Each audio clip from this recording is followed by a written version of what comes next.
अनमोल जानकारी चैनल में आप सभी दोस्तों का स्वागत है। अगर आप भी अपने लाइफ में कुछ नया जानकारी सीखना चाहते हैं, अपने ज्ञान को बढ़ाना चाहते हैं, तो हमारे चैनल को सब्सक्राइब जरूर करें। कमेंट बॉक्स में हर हर महादेव जरूर लिखें। चलिए आज के इस महत्वपूर्ण जानकारी को ध्यान से सुनिए। आज की कहानी बहुत ही ज्ञानवर्धक है। अगर आपके घर में धन नहीं रुकता है तो नहाते समय औरतें यह उपाय जरूर करें। अचानक धन प्राप्ति होती है। इसके अलावा जो औरतें कपड़े खोलकर नहाती हैं, अर्थात उनके लिए भी खुशखबरी है। मित्रों, एक समय शिवजी महाराज पार्वती के साथ हरिद्वार में घूम रहे थे। पार्वती जी ने देखा कि समस्त मनुष्य गंगा में नहा नहाकर हर हर गंगे कहते चले जा रहे हैं। अगर आप यह कहानी सुन रहे हैं तो पूरा सुनिएगा, क्योंकि आधा अधूरा ज्ञान सही नहीं होता। इसके अलावा हे मां लक्ष्मी, जो भी भक्त हमारी इस वीडियो को लाइक करें और चैनल को सब्सक्राइब करें, उनके घर में धन की कभी कोई कमी न रहे, उनका घर हमेशा धन से भरा रहे। दोस्तों, भगवान के नाम पर कंजूसी न करें। सबसे पहले अपनी पूरी सच्ची श्रद्धा से कमेंट में हर हर महादेव, ओम नमः शिवाय, राधे राधे जरूर लिखें। दोस्तों, जब पार्वती जी ने देखा कि समस्त मनुष्य गंगा में नहा नहाकर हर हर गंगे कहते चले जा रहे हैं, परंतु सभी दुखी और परेशान हैं, तब पार्वती जी ने बड़े आश्चर्य से शिवजी से पूछा कि हे महादेव, गंगा में इतनी बार स्नान करने पर भी इनके पाप और दुखों का नाश क्यों नहीं हुआ? क्या गंगा में सत्यता नहीं रही? शिवजी ने कहा, प्रिय, गंगा में तो वही सामर्थ्य है, परंतु इन लोगों ने पापनाशिनी गंगा में स्नान ही नहीं किया है, तब इन्हें लाभ कैसे हो? पार्वती जी ने आश्चर्य से कहा कि स्नान कैसे नहीं किया? सभी तो नहा कर जा रहे हैं, अभी तक इनके शरीर भी नहीं सूखे हैं। शिवजी ने कहा, यह केवल जल में डुबकी लगाकर आ रहे हैं, तुम्हें कल इसका रहस्य समझाऊंगा। दूसरे दिन बड़े जोर की बरसात होने लगी। गलियां कीचड़ से भर गई। एक चौड़े रास्ते में एक गहरा गड्ढा था। चारों ओर कीचड़ भर रहा था। शिवजी ने लीला से ही वृद्ध रूप धारण कर लिया और विवश की तरह गड़ा में जाकर ऐसे पड़ गए जैसे कोई मनुष्य चलता चलता गड्ढे में गिर पड़ा हो और निकलने की चेष्टा करने पर भी ना निकल पा रहा हो। पार्वती जी को उन्होंने यह समझाकर गड्ढे के पास बैठा दिया कि देखो, तुम लोगों को सुना सुनाकर यूं पुकारती रहो कि मेरे वृद्ध पति अकस्मात गड्ढे में गिर पड़े हैं। कोई पुण्य आत्मा इन्हें निकालकर इनके प्राण बचाए और मुझ असहाय की सहायता करें। शिवजी ने यह और समझा दिया कि जब कोई गड्ढे में से मुझे निकालने को तैयार हो, तब इतना और कह देना कि भाई, मेरे पति सर्वथा निष्पाप है, इन्हें वहीं छुए जो स्वयं निष्पाप हो। यदि आप निष्पाप है तो इनके हाथ लगाइए, नहीं तो हाथ लगाते ही आप भस्म हो जाएंगे। पार्वती जी तथास्तु कहकर गड्ढे के किनारे बैठ गई और आने जाने वालों को सुना सुनाकर शिव जी की सिखाई हुई बात कहने लगी। गंगा में नहाकर लोगों के दल आ रहे हैं। सुंदर युवती को यूं बैठी देखकर कईयों के मन में पाप आया। कईयों को कुछ धर्म का भय हुआ, कई कानून से डरे। कुछ लोगों ने तो पार्वती जी को यह भी सुना दिया कि मरने दे बुढ़े को, क्यों उसके लिए रोती है। और कुछ दयालु चरित्रवान पुरुष थे, उन्होंने करुणावश उस युवती के पति को निकालना चाहा, परंतु पार्वती के वचन सुनकर वे भी रुक गए। उन्होंने सोचा कि हम गंगा में नहाकर आए हैं तो क्या हुआ, पापी तो है ही, कहीं सहायता करते समय हम भस्म न हो जाएं। इस स्त्री के कथन के अनुसार हम स्वयं भस्म ना हो जाए, किसी का साहस नहीं हुआ। सैकड़ों आए, सैकड़ों ने पूछा और चले गए। संध्या हो चली। शिवजी ने कहा, पार्वती, देखा आया कोई सच्चे हृदय से गंगा में नहाने वाला। थोड़ी देर बाद एक जवान हाथ में लौटा लिए हर हर गंगे करता हुआ निकला। पार्वती ने उसे भी वही बात कही। युवक का हृदय करुणा से भर आया। उसने शिवजी को निकालने की तैयारी की। पार्वती ने रोककर कहा कि भाई, यदि तुम सर्वथा निष्पाप नहीं होंगे तो मेरे पति को छूते ही जल जाओगे। उसने उसी समय बिना किसी संकोच के दृढ़ निश्चय के साथ पार्वती से कहा कि माता, मेरे निष्पाप होने में तुझे संदेह क्यों होता है? देखती ही नहीं, मैं अभी गंगा नहाकर आया हूं। भला गंगा में गोता लगाने के बाद भी कभी पाप रहते हैं? अभी तुम्हारे पति को निकालता हूं।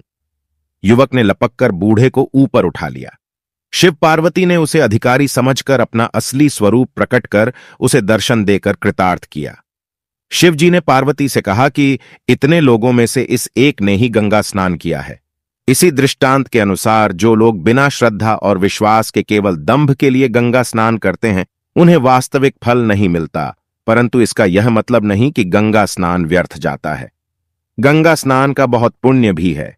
इसके बाद शिवजी ने पार्वती जी से कहा, अब मैं आपको 12 बातें बताता हूं। जो भी मनुष्य इन 12 बातों को नहाते समय ध्यान में रखता है वह कभी भी दुखी नहीं रहता है। उसके घर में मां लक्ष्मी का वास हो जाता है। उसके घर में अपार धन आता है। घर में कभी भी लड़ाई झगड़ा नहीं होते हैं। उसका पूरा परिवार हंसी खुशी जीवन व्यतीत करता है। तब माता पार्वती ने कहा, हे भगवान, आप हमें यह वह 12 बातें बता दीजिए। इसके बाद भगवान शिव उन बातों को बताना शुरू कर देते हैं और माता पार्वती बहुत ध्यान से सुनने लगती है। दोस्तों, यह 12 बातें आप लोग भी बिल्कुल ध्यान से सुनना। इसके बाद भगवान शिव कहते हैं, प्रिय, यह 12 बातें बताने के बाद मैं आपको एक बात और बताऊंगा जो औरतों के लिए है। जो औरतें कपड़े खोलकर स्नान करती हैं उनके लिए यह बात बहुत ही महत्वपूर्ण है। तो पार्वती जी, इस बात को आप बहुत ही ध्यान से सुनना। तभी शिवजी अपनी वाणी को शुरू कर और बताने लगते हैं। दोस्तों, शिवजी कहते हैं, स्नान करने से शरीर निरोगी रहता है और मन प्रसन्न रहता है। नहाने से चेहरे की क्रांति और शारीरिक आकर्षण में भी बढ़ोतरी होती है। अगर इस नित्य कर्म के दौरान कुछ बातों का ध्यान रखा जाए तो आध्यात्मिक से भी ज्यादा लाभ पाया जा सकता है। नहाने के क्रम में जिन बातों का ख्याल जरूरी रखा जाना चाहिए, अब उन बातों के बारे में बताने जा रहा हूं। प्रिय, आप इन बातों को बिल्कुल ध्यान से सुनना। नंबर 1, स्नान करने के बाद लोग शुद्ध होकर पूजा पाठ आदि सारे काम करने के योग्य बनते हैं, इसलिए सुबह को ही स्नान कर लेना चाहिए। नंबर 2, शास्त्रों में कहा गया है कि स्नान करने से इन 10 गुणों की प्राप्ति होती है: रूप, तेज, बाल पवित्रता, आयु, आरोग्य, लोकता, तब और मेधा।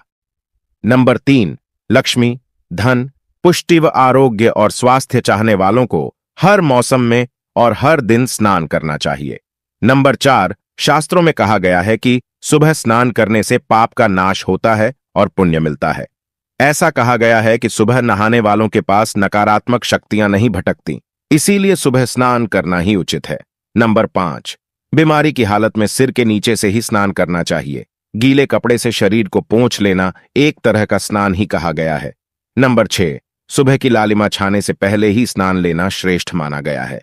नंबर 7, तेल लगाकर और देह को मलमल कर नदी में नहाना मना है। इसकी जगह नदी से बाहर निकलकर तट पर ही शरीर साफ करके तब नदी में डुबकी लगाना उचित है। नंबर 8, जिन घाटों पर कपड़े धोए जाते हैं वहां का जल अपवित्र माना गया है, इसलिए वहां से कुछ दूर हटकर ही नहाना चाहिए। नंबर 9, नदी में 11 या 21 डुबकियां लगाना अच्छा बताया गया है। नंबर 10, पवित्र नदियों में कपड़े निचोड़ने की मनाही है। नदी में किसी तरह की गंदगी नहीं बहानी चाहिए। नंबर 11, नल की तुलना में झरने का पानी, झरने से ज्यादा नदी का पानी, नदी के पानी से किसी तीर्थ का जल, तीर्थ के जल से गंगा जल अधिक श्रेष्ठ माना गया है। नंबर 12, गंगा माता का कथन है कि स्नान करते वक्त कोई चाहे जहां भी मेरा स्मरण करेगा मैं वहां के जल में आ जाऊंगी। इसके बाद शिवजी ने कहा, अब मैं आपको औरतों के बारे में बताता हूं जो औरतें कपड़े खोलकर स्नान करती हैं। शिवजी ने कहा, हिंदू धर्म शास्त्रों में हर एक चीज के लिए कुछ नियम बनाए गए हैं। इन नियमों में से एक है स्नान को लेकर की गई बातें। ऐसा माना जाता है कि आम व्यक्ति को शास्त्रों के नियमों का पालन जरूर करना चाहिए, जिससे घर की सुख समृद्धि बनी रहती है और खुशहाली आती है। साथ में अपार धन बरसता है, माता लक्ष्मी प्रसन्न होती है। दरअसल हमारे शास्त्रों में ऐसी कई बातें लिखी गई हैं जिनका हम पालन सदियों से करते चले आ रहे हैं, लेकिन उसके कारणों के बारे में अभी भी पूरी जानकारी नहीं है। ऐसे ही नियमों में से एक है निर्वस्त्र स्नान करना। आपने अक्सर घर के बड़ों को ऐसा कहते सुना होगा कि कभी भी स्नान बिना कपड़ों के यानी निर्वस्त्र नहीं करना चाहिए। अगर हम पौराणिक कथाओं की बात करें तो निर्वस्त्र स्नान की मनाही का एक सबसे बड़ा कारण कृष्ण जी के समय से जुड़ा है। पौराणिक कथाओं के अनुसार एक बार जब गोपिकाएं सरोवर में स्नान कर रही थीं और वो निर्वस्त्र थी, उस समय बाल कृष्ण ने गोपियों के सभी वस्त्र छिपा दिए। उस समय जब कृष्ण जी ने उनके वस्त्र छिपा लिए और गोपियों ने अपने वस्त्र वापस लेने की प्रार्थना की, तब कृष्ण जी ने उन्हें समझाया कि कहीं भी बिना वस्त्र धारण किए स्नान नहीं करना चाहिए। इससे जल के देवता वरुण का अपमान होता है, इसलिए आपको निर्वस्त्र स्नान न करने की सलाह दी जाती है। अगर आप नहाते समय यह सोचते हैं कि बंद कमरे में कोई आपको नहीं देख रहा है, तो ऐसा गलत है, क्योंकि ईश्वर आपको हर स्थान पर देखते हैं। यदि आप निर्वस्त्र होकर स्नान कर रहे हैं तो ये मुख्य रूप से जल के देवता वरुण का अपमान करने जैसा होता है। निर्वस्त्र स्नान से आपको पाप लग सकता है और आर्थिक और शारीरिक नुकसान पहुंच सकते हैं। यदि आप निर्वस्त्र स्नान करते हैं तो आपके शरीर में नकारात्मक ऊर्जा प्रवेश करती है और आपकी मानसिकता भी नकारात्मक हो सकती है। इसलिए हमेशा आपको यही सलाह दी जाती है कि भले ही आप नहाते समय कोई एक कपड़ा धारण करें, लेकिन बिना कपड़ों के स्नान न करें, तभी आपके लिए बेहतर होगा। निर्वस्त्र स्नान से शरीर की सकारात्मक ऊर्जा शरीर से बाहर निकल सकती है और इसका प्रभाव आपके शरीर के साथ मन मस्तिष्क में भी होता है। गरुड़ पुराण के अनुसार जब आप स्नान करते हैं तब आपके पितृ यानी मृत पूर्वज आपके आसपास मौजूद होते हैं। यदि आप निर्वस्त्र स्नान करते हैं तो आपको पितृ दोष लग सकता है। ऐसे स्नान करने से आपके पितरों को तृप्ति नहीं मिलती है और ये घर में पितृदोष का कारण बन सकता है और ये वस्त्रों से गिरने वाले जल को ग्रहण करते हैं जिनसे उनकी तृप्ति होती है।